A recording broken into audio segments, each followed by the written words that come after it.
ನನಗೇನಾ ಗೋವಿಂದ? ತಪ್ಪಾಯ್ತು. ಅಲ್ಲ, ನಿಮ್ಮ ಕೈ ಥರನೇ ನಿಮ್ಮ ತಲೆನೂ ಸೆಟ್ಕೊಂಡ್ಬಿಡ್ತಾ ಅಂತ. ನೀನು ಹೇಳೋದು ನೋಡಿದ್ರೆ ನನಗೂ ಹಂಗೆ ಅನಿಸ್ತಾ ಇದೆ ಗೋವಿಂದ. ಯಾಕೋ ನನ್ನ ತಲೆನೇ ಕೆಲಸ ಮಾಡ್ತಾ ಇಲ್ಲ ಗೋವಿಂದ.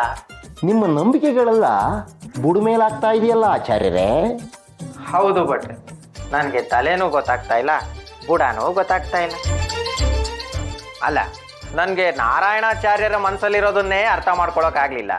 ಇನ್ನ ಸುಧೀಂದ್ರ ಗುರುಗಳ ಮನಸ್ಸಲ್ಲಿರೋದನ್ನ ಅರ್ಥ ಮಾಡ್ಕೊಳ್ಳೋದು ಹೇಗೆ ಅಂತ ಯೋಚನೆ ಮಾಡ್ತಾ ಇದ್ದೀನಿ.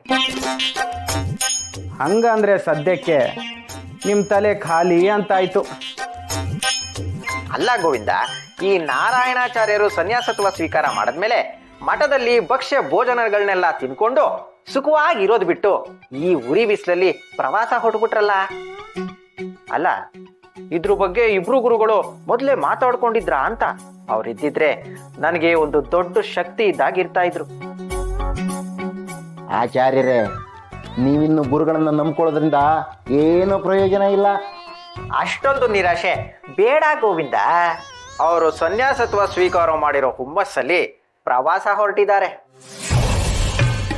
ಬಿಸಿಲಲ್ಲಿ ನಡೆದು ಕಲ್ಲು ಮಣ್ಣು ತುಣಿದು ದಣಿದು ಸುಸ್ತಾದ್ಮೇಲೆ ಮತ್ತೆ ಮಠ ನೆನಪಾಗತ್ತೆ.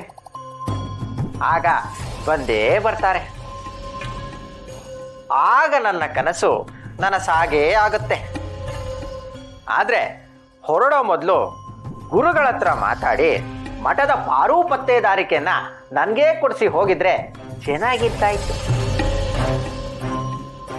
ಅಧಿಕಾರ ಬೇಕು ಬೇಕು ಅಂತ ನನ್ನ ಕೈ ಯಾಕೋ ಕಡಿತಾ ಇದೆ ಗೋವಿಂದ.